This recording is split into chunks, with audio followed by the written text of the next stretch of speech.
Age is another subculture in the United States today with several implications for marketing. Now, some of you may have noticed that the ages associated with these labels and the labels themselves on the slide vary across textbooks and other sources. We're going to focus on this categorization in this class, this one on this slide, because this is used most in psychology. However, do you know that there are other approximations and that these age boundaries are not concrete? Notice that because of the significant movement toward internet marketing, we are also going to focus on the internet uses of these different age subcultures. So Generation Z, teens and tweens. Generation Z, tweens and teens are the most diverse age subculture.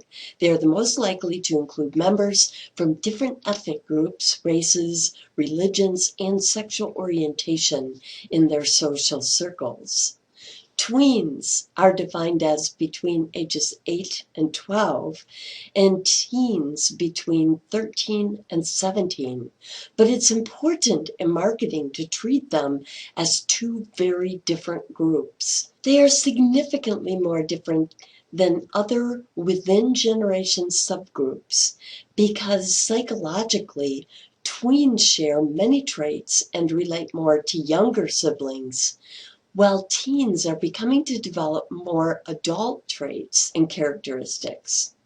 Lumping them together results in talking down to teens, which teens find especially offensive. Also, teens tend to be more brand skeptical, tweens more brand loyal.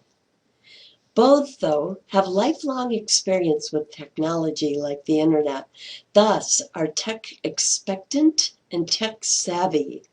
Generation Zs tend to use the internet mostly for entertainment. So, for example, they listen to music digitally rather than through radio or CDs. Generation Ys, they're also called the Echo Boomers or the Millennials. When they say Echo Boomers, they mean the babies of the baby boomers. The best venue to reach these Generation Ys are through social media, online, and cable TV. They are the largest users of cell phone texting and social media. Raised in child-centric, pampering households, they tend to feel entitled and like having their own way.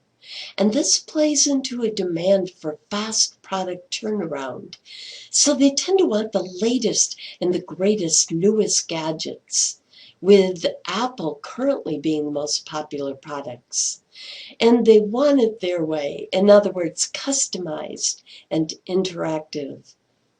Like Generation Zs, Generation Ys are also tech savvy. They like to design their own products, manage their own networks, and are most likely to rate products. The lower third of this age range is predicted to be the first generation to make less than their parents because of growing up in a period of fundamental changes in wealth distribution in the United States. It will be interesting to see if Generation Y's feelings of entitlement may spur fights to win back some union rights in the United States, but so far we haven't seen much evidence of this yet. Generation X. This generation witnessed many parents and/or relatives or acquaintances getting laid off and/or loved ones' pensions cut significantly after many years of loyalty to their employers. The psychological effect has been a rejection of parents' goals of high pay, career advancement, employer loyalty, things like that, instead of highest achieving and paying jobs. Generation X's tend to value jobs that provide enjoyment, fulfillment, freedom, and flexibility. Here's a cool saying to help you remember this distinction. Generation Xers' parents, baby boomers, live to work. Generation Xers work to live. Still, Generation Xers are pretty sophisticated consumers. They tend to purchase pricey and prestigious items, but not necessarily be drawn to designer labels. As an example, the many hotels that have upgraded to high-speed internet, flat panel TVs, docking stations, and high thread sheet counts, for instance, have done so largely because of Generation Xers. The biggest turnoff for this group in advertising is insincerity. They've seen enough people get screwed. They tend to be tech comfortable and the greatest user of the internet for time management and information purposes.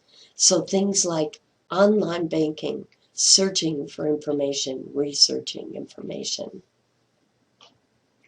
Baby boomers, on the whole, today are the healthiest over 50 citizens the U.S. has experienced to date. Within this subculture, there is a striving and appreciation for health. Baby boomers grew up in thriving post-war economies and thus are the most achievement-oriented of the age cohorts. So in addition to health, achievement, career, and consumption are also heavy orientations for this group. Also, education, about 50% have college degrees, and this age has the largest share of disposable income of all generations. Though some have been devastated by recent loss of jobs, most of those were lucky enough to have been able to build adequate nest eggs by then. This age subculture is the greatest consumer of status brands, for example, BMWs, Lexus hybrid cars, Prada shoes and clothing, and Rolex watches and expensive vacations. Though 50% of them have college degrees, only 31% can or could afford to do this for their kids. That's a big drop.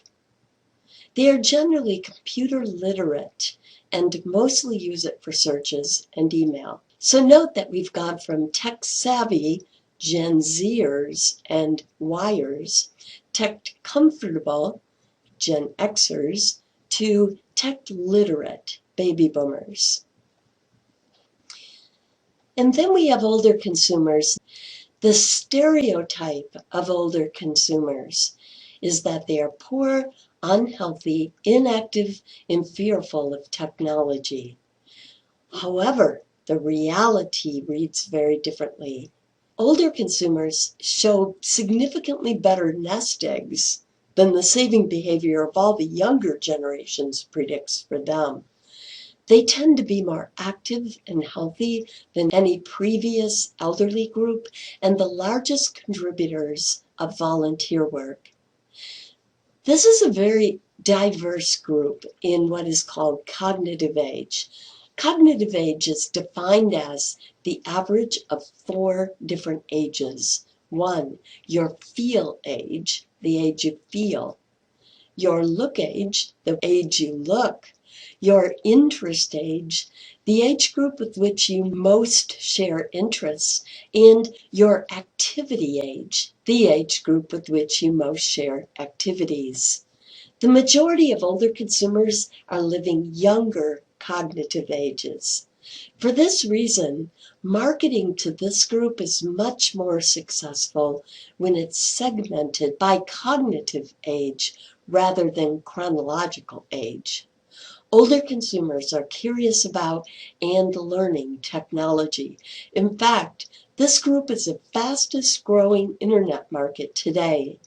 Surprisingly, the most use of the internet in this group is by those who are transportation limited, who find great empowerment using the internet to shop, pay bills, and stay socially networked through email.